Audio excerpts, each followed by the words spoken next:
Sim, então, olha, aqui são algumas das principais figuras que vão aparecer nessa poesia barroca que a gente tem que ficar atento, tá?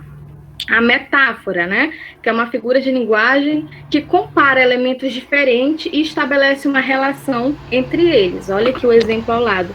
Eu sou, Senhor, a ovelha desgarrada. Isso aqui quem falou foi o Gregório de Matos, um poeta que nós vamos estudar. O Gregório de Matos é uma ovelha, de fato? Não, ele não é. Ele está fazendo uma metáfora aqui, né? Uma alusão a uma passagem bíblica. A próxima figura é a antítese. Ela aparece muito, tá? É uma figura de pensamento quando eu aproximo palavras com sentidos opostos. Olha, vida e morte, duas figuras de uma mesma moeda, ou seja, vida é totalmente oposto de morte. Isso pode aparecer também claro, escuro, quente, frio, essas oposições. Temos as hipérboles, né? Figura de linguagem que tem o objetivo de expressar uma intensidade por meio de palavras, de expressões exageradas, que é muito Cazuza, né? Eu nunca mais vou respirar se você não me notar. E um exemplo aqui é eu te avisei 1 milhão de vezes.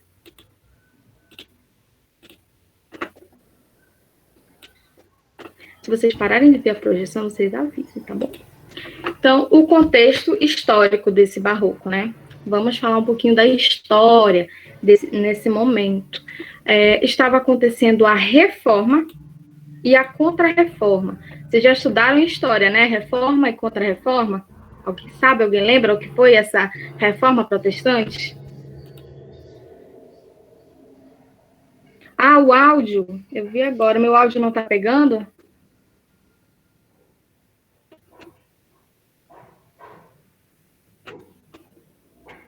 Gente, alguém pode me responder? Mandaram aqui no chat que o meu áudio não está pegando, eu acho. Tá funcionando sim. É que tá travando às vezes. É a minha internet. Eu acho que Tudo bem, mas tá dando para entender. Tá bom. Então, né, o contexto histórico é o contexto da reforma protestante e o contexto da contra-reforma. Nessa reforma protestante, né, tinha um cara lá, um padre, o Lutero, ele começou a questionar os dogmas da igreja, a reivindicar um monte de coisa, e ele lança as 95 teses. Em uma dessas teses, ele estava reivindicando a livre leitura da Bíblia, porque a Bíblia não era traduzida, nem todo mundo tinha acesso. E em outra dessas teses, ele dizia que não era pecado acumular bens, algo do tipo. Então, esse Lutero, ele começa a receber um apoio da burguesia, que era uma classe que estava em ascensão. E aí, com essa cisão, essa divisão na igreja, a Igreja Católica ela começa a perder fiéis, né? E começa a se preocupar, porque a igreja era uma potência da época. Então, a Igreja Católica ela lança a contra-reforma, com vistas a combater a reforma, né? Essa contra-reforma, ela tem um caráter de reafirmação dos dogmas. E aqui eles retomam a Inquisição, ou seja, você está falando contra a igreja, fogueira para você. Volta aqui a questão da venda de indulgências, né? Ah, vou vender aqui o teu pedacinho do céu. E eles mandam os jesuítas para os países colonizados, com fins de catequizar e trazer mais fiéis. Então, em síntese, o homem barroco ele está nesse conflito aqui. Terreno versus celestial, o pecado versus perdão, o conflito entre religiosidade medieval, que o barroco retoma, e o paganismo renascentista. É o material contra o espiritual. Esse homem barroco é aquele homem que sábado está no croco e domingo vai para a basílica, assistir a missa. Tá esse conflito aí. Aqui alguns memes, né, do Lutero, perguntando se está precisando de uma reforma, que o Lutero, né? Eu tô o quê? Lutero, você está cancelado pela igreja. Digo, excomungado. Né? Excomungado que na nossa era vale pelo cancelado. Aqui tem um meme, olha, para vocês mandarem crush de vocês, né? Me chama de Lutero que eu te mostro minhas 95 teses. E espero que vocês não se ofendam com esses memes aqui relacionados à Igreja Católica, tá? Não estou criticando a religião, nem fazendo juízo de valor, é só o nosso conteúdo. Tá. Características centrais dessa arte. A dúvida, né? O homem está dividido, eu quero pecar, mas eu quero ir para o céu. Essa arte está repleta de contrastes emocionais. Na pintura, nós vamos observar um jogo de luz e de sombras. Na literatura, nós vamos observar as antíteses e os paradoxos, principalmente as antíteses, né? Essas ideias opostas. Essa arte barroca é pautada pelo exagero, pela emoção e pela instabilidade, por conta do conflito estabelecido. E tem principal conflito, religiosidade, né? Do teocentrismo contra o antropocentrismo. Aqui mais alguns memes, né? Já acordei meio barroco, a alma querendo o céu e o corpo a perdição.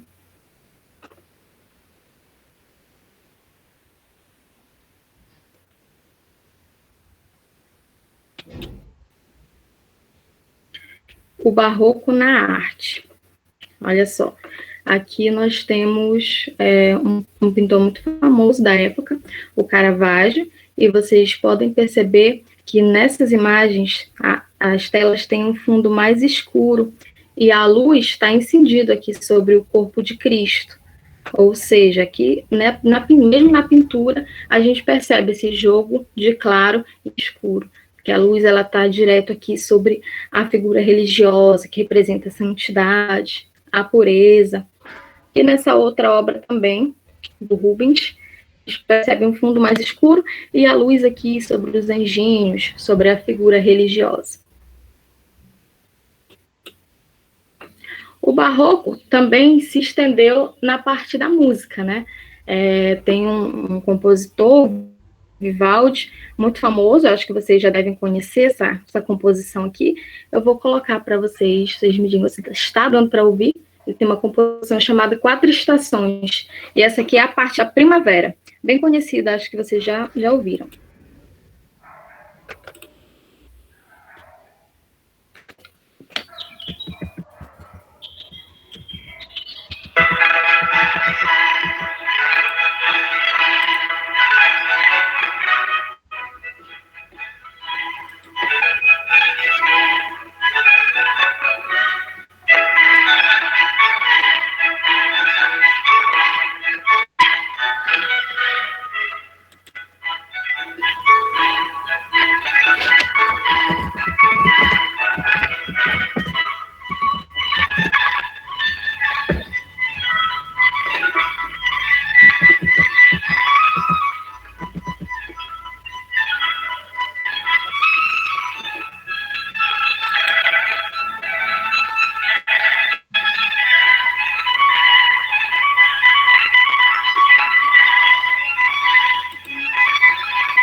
E aí, alguém já ouviu? Já tinha ouvido? Já, né? É bem famosa essa composição do Vivaldi. Eu vou voltar aqui rapidinho para as características, tá? Porque me pediram para voltar. Aqui são as características gerais.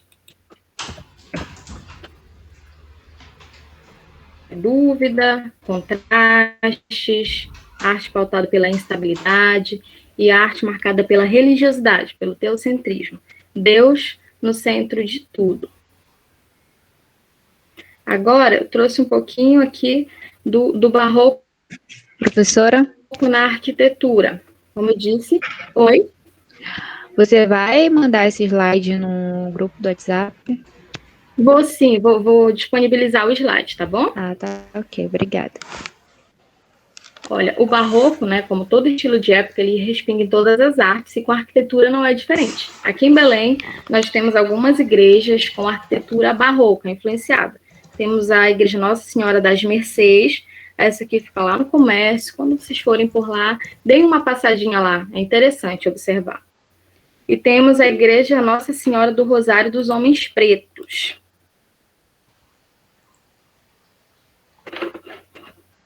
Ok, ela está sendo gravada. E temos esse barroco na escultura também, tem o Aleijadinho, vocês já devem ter ouvido falar do Aleijadinho. Ele tá um pouco mais para lá, um pouco depois do período barroco, porque, gente, essas datas que a gente estabelece, elas só têm uns fins didáticos. Não significa, o barroco começou aqui e ele vai terminar aqui, não. É mais com fins didáticos mesmo, tá? Esse Aleijadinho, ele foi considerado o maior representante do barroco mineiro, e ele é conhecido, né, pelas esculturas dele. Olha aqui, algumas dessas esculturas dele, aqui no Santuário de Bom Jesus de Matozinho, né? Jesus escarnecido pelos soldados romanos, Jesus carregando a cruz, a crucificação de Jesus. Tá? E também outra obra bastante conhecida dele são os 12 profetas, né? Ele fez os 12 profetas aqui, Amós, Abdias, Jonas, fez um monte aqui, dá para observar na imagem. Agora vamos para as características mais específicas do barroco na literatura. Como é que eu identifico um texto barroco, professora? Prestem atenção no cultismo. Esse cultismo é um estilo que teve influência do poeta Luiz de Gôngora. Por isso, o cultismo é conhecido como gongorismo. Ele pode vir como sinônimo na prova de vocês, tá bom? Então, fiquem atentos, ele pode vir como sinônimo. E esse cultismo trata de uma linguagem altamente rebuscada, uma linguagem cuidada, né? Tem jogos de palavras, descrições, e está mais presente nos poemas. Então, cultismo mais presente nos poemas. E temos também o conceptismo, lembra? Cultismo ou gongorismo e conceptismo ou quevedismo, porque um dos principais cultores desse conceptismo foi um espanhol, o Quevedo, e daí vem o termo quevedismo. Já o conceptismo, ele trata mais dos jogos de ideias, aqui está mais em pauta o raciocínio, a razão, e está mais presente nos sermões, principalmente nos sermões do Padre Antônio Vieira, que nós iremos ver daqui a pouco. Agora, temos aqui os principais autores. Gente, tem mais autores, eu trouxe só os principais, tá? Se alguém quiser se interessar, eu posso mandar depois alguma coisa. Temos como principal nome o Gregório de Matos, ou o Boca do Inferno, né? Ele ganhou esse apelidinho aí, não foi à toa. Ele nasceu na Bahia, ele se firmou como o primeiro poeta, de fato, brasileiro, estudou no Colégio dos Jesuítas e foi para Coimbra, se graduar em Direito, né? Então, a gente já entende que a família dele tinha dinheiro, tá? E ele passa alguns anos lá em Lisboa, exercendo a profissão, mas ele era um satírico, ele criticava todo mundo, então ele é obrigado a retornar para a Bahia. Quando ele chega na Bahia, ele é convidado a trabalhar com os jesuítas, como tesoureiro. E ele continua fazendo as sátiras dele, né? E aí ele é degradado, mandam ele para Angola, porque ele é demais, não dá para ter ele aqui no Brasil. Quando ele já está velhinho, doente, ele retorna para o Brasil, mas com algumas condições. Ele fica proibido de pisar em terras baianas e de apresentar as sátiras dele, tá? E esse apelido Boca do Inferno é porque ele era satírico. A poesia dele, ela é diversificada entre poesia amorosa, poesia satírica e poesia religiosa. Ele reúne tudo isso aí, é um mix de poesias dele. Acho que o poema mais conhecido é esse Pica-Flor. Uma freira, né, falou para ele que ele tinha uma fisionomia mais magrinha, que ele parecia um pica-flor, ou seja, um beija-flor. Por aí a gente já imagina que ele era narigudo, né? E aí, satírico do jeito que era, fez um poema para essa freira, né? Se pica-flor me chamais, pica-flor aceito ser.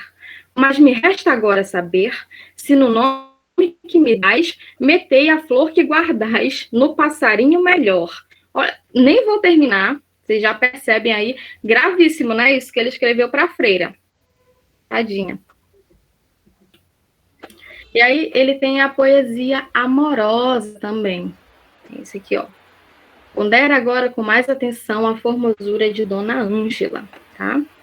Não vi em minha vida a formosura, ouvia falar nela cada dia, e ouvida me incentivava e me movia a querer ver tão bela arquitetura.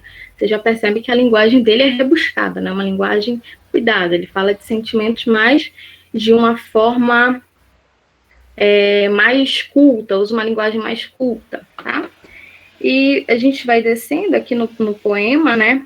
Aqui para o final, ele já diz: olhos meus, disse-me então por defender-me, se a beleza hei de ver para matar-me, antes os olhos cegueis do que perder-me. Que a gente vê o dualismo, né? Esse conflito da carne com o espírito que resulta num sentimento de culpa.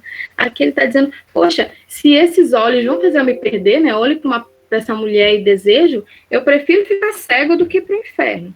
Aqui também vai de encontro a uma passagem bíblica, que não se quantifica, mas diz que se os teus olhos fazem pecar, arranque seus olhos. Agora vamos para a poesia satírica, né? Caracterizada pelo humor ácido, ironia. E essa poesia satírica do Gregório tinha o objetivo de ridicularizar o governo e a sociedade da época, né? Alguém quer ler aqui esse poema, por favor? Alguém se habilita?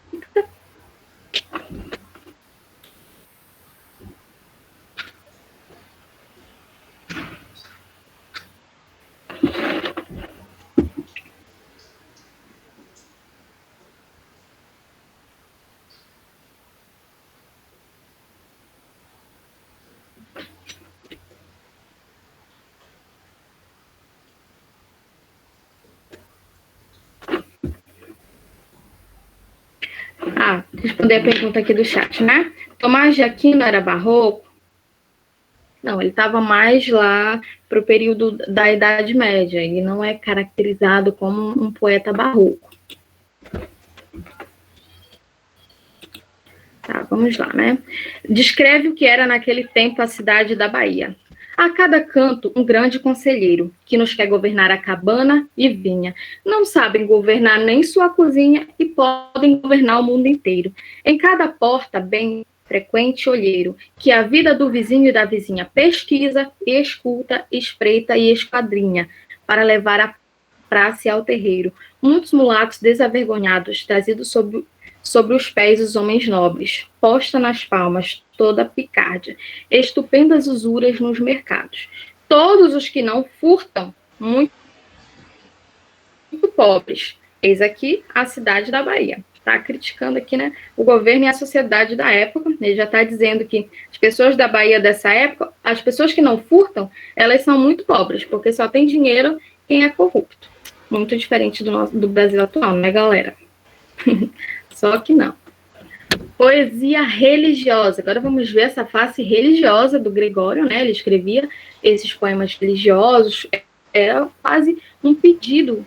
Não era um pedido de perdão a Deus, porque o Gregório era um cara que se envolvia em muita bebedeira, sempre com muitas mulheres, e no dia seguinte ele acordava se sentindo vazio e ia pedir perdão para Deus, né?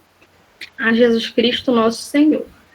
Pequei, Senhor, mas não porque hei pecado. Ou seja, ei, Deus, eu pequei, JC, mas eu não queria pecar.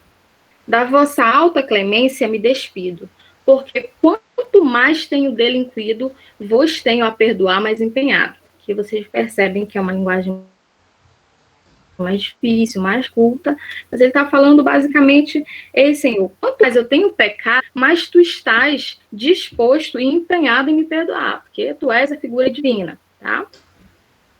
Se basta a vós irar tanto pecado, a abrandar-vos sobeja um só gemido, que a mesma culpa que vos há ofendido, vos tem para o perdão lisonjeado. Se Se uma ovelha perdida e já cobrada, glória tal e prazer tão repentino vos deu, como afirmai na sacra história. Eu sou, Senhor, a ovelha desgarrada, cobrai-a, e não queirais, pastor divino, perder da vossa ovelha a vossa glória. Ele está fazendo uma alusão com o texto bíblico, né? Tem acho que uma parábola, algo do tipo, da ovelha perdida que o pastor foi em busca. Então ele está dizendo, Deus, tu não pode perder a tua glória deixando-me perder. Vem recobrar aqui a tua ovelha. Alguém sabe onde é que está esse texto bíblico? Acho que é no Novo Testamento. Gente, tudo certo até aqui? Estou indo rápido? Tudo certo. Então, vamos lá. Ainda agora vamos passar para o Padre Antônio Vieira, né?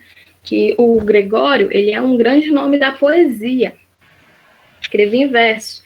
E agora vamos passar para o Antônio Vieira, que é um grande nome da prosa, tá? O Vieira foi um orador, filósofo, escritor e um dos missionários enviados para a catequização dos indígenas.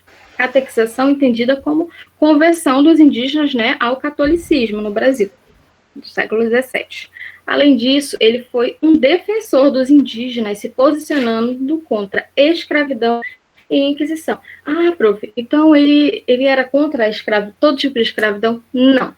Especificamente do indígena. Porque ele via o indígena como uma figura inocente. Para ele, o indígena estava pecando ali porque não conhecia Deus.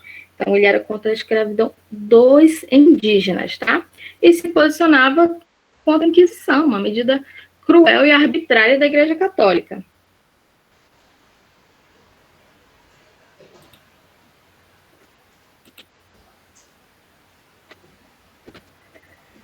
E agora nós temos o Sermão do Bom Ladrão. Alguém quer ler esse sermão? Deixa eu ouvir a voz de vocês.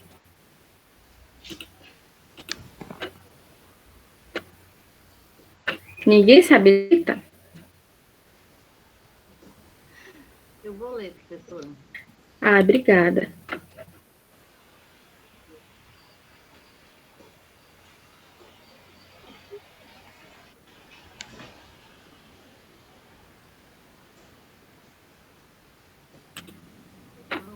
Os que não só vão, mas levam. Eu não ouvi o início. Acho que cortou o áudio. Que foi o tema, é isso? Não ouvi do início. O sermão do bom ladrão, né? E aí, galera, tem bom ladrão? Será que isso aqui já não é uma crítica só pelo título? Vamos lá, ler o sermão. O sermão do bom ladrão. O ladrão que furta para comer não vai nem leva ao inferno. Os que não só vão, mas levam, de quem eu trato são outros. Ladrões de maior calibre e de mais alta esfera, os quais, debaixo do mesmo nome e do mesmo predicamento. Nunca tinha ouvido essa palavra, predicamento. Distingue muito. Bem, são Basílio, Magno, não só são ladrões, diz o santo. Os que cortam bolsas ou espreitam, os que se vão banhar para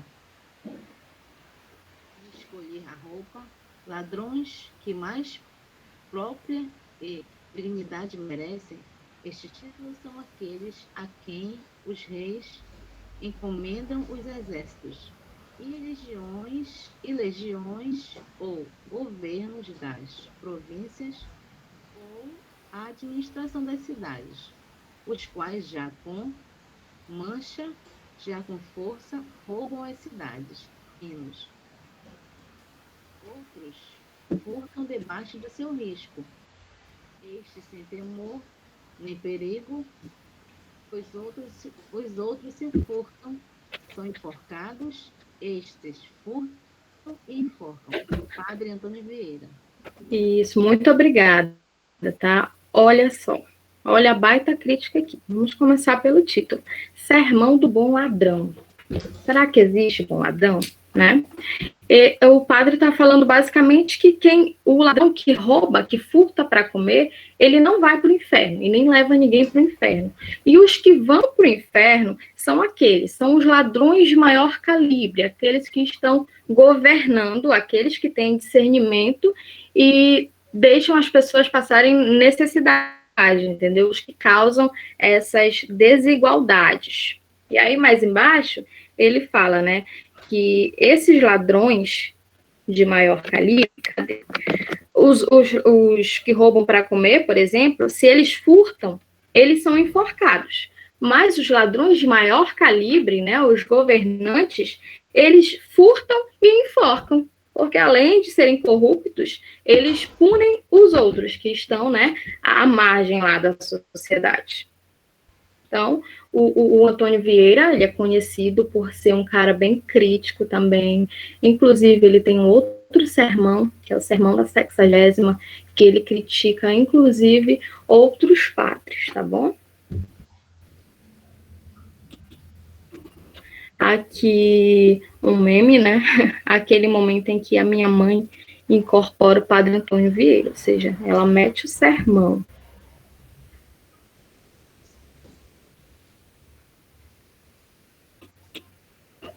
Galera, agora eu vou colocar uma música aqui para vocês ouvirem, bem conhecida, do Caetano Veloso, uma canção contemporânea, mas que tem características do barroco. E depois, prestem atenção, porque eu vou pedir para vocês irem identificando aí, se vocês acham alguma característica do barroco nessa canção.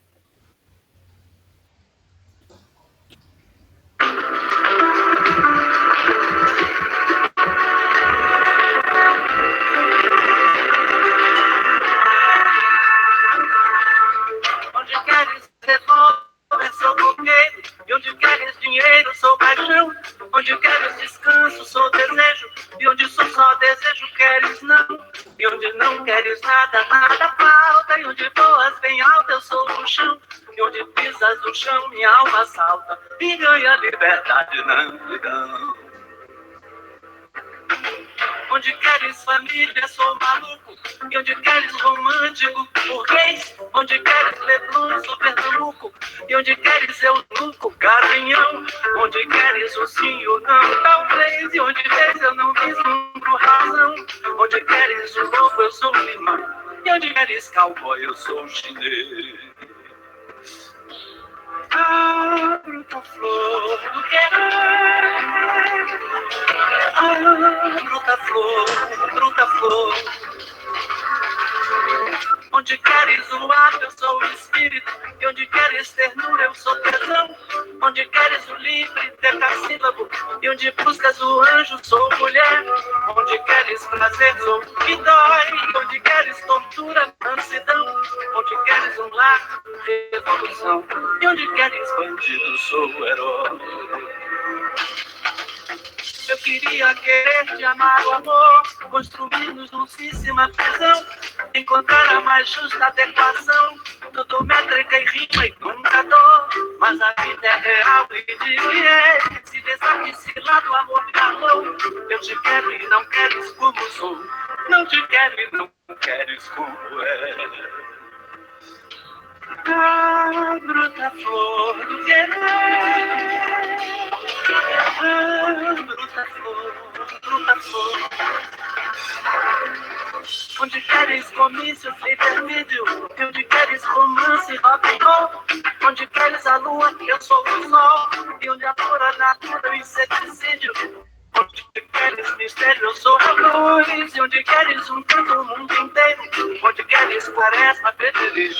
E onde queres roqueiro, sou orgulho. O quereres estar e sempre afim do que em é de mim tão desigual. Mas me querer de bem, querer de mal. Vem aqui mal ao quereres assim. Infinitivo, atrite pessoal. E eu querendo querer-te sem ter fim. E querendo te aprender o total. Do querer que há e do que não há em mim.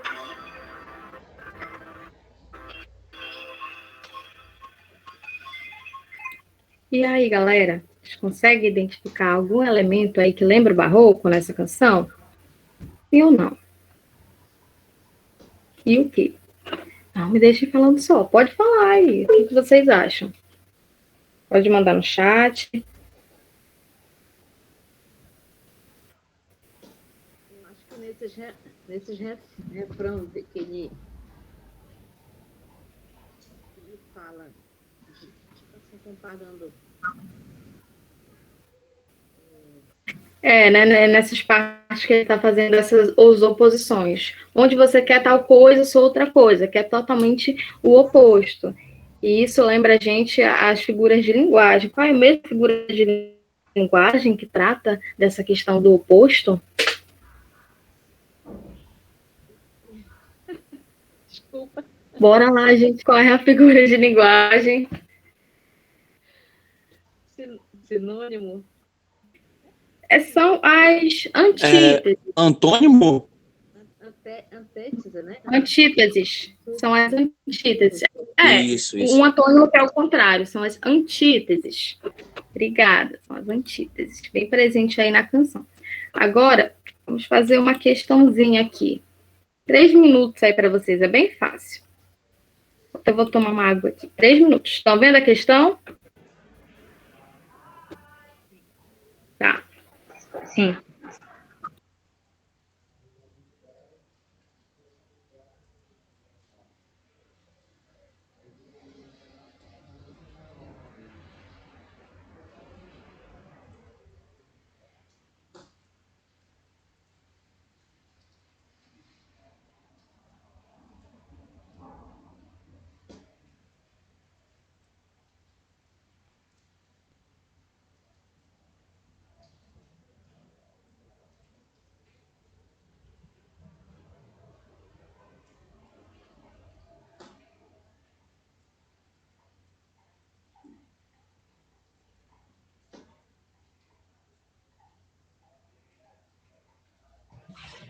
Professora?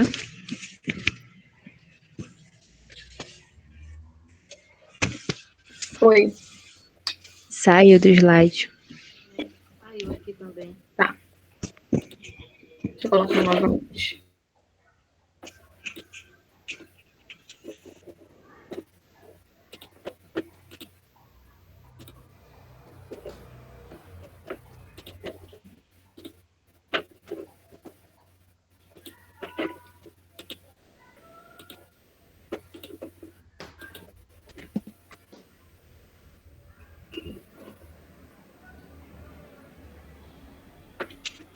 Tá ok.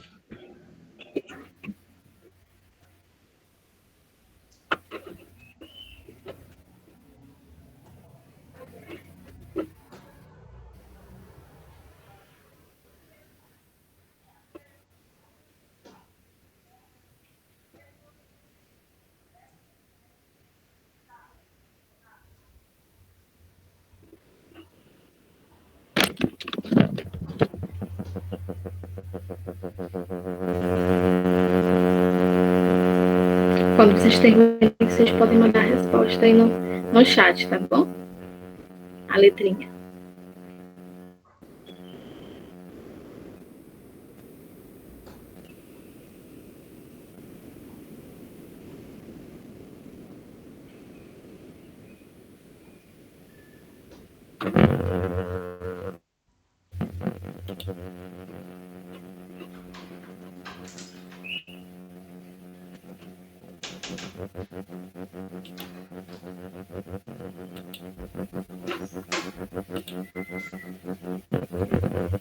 Tá.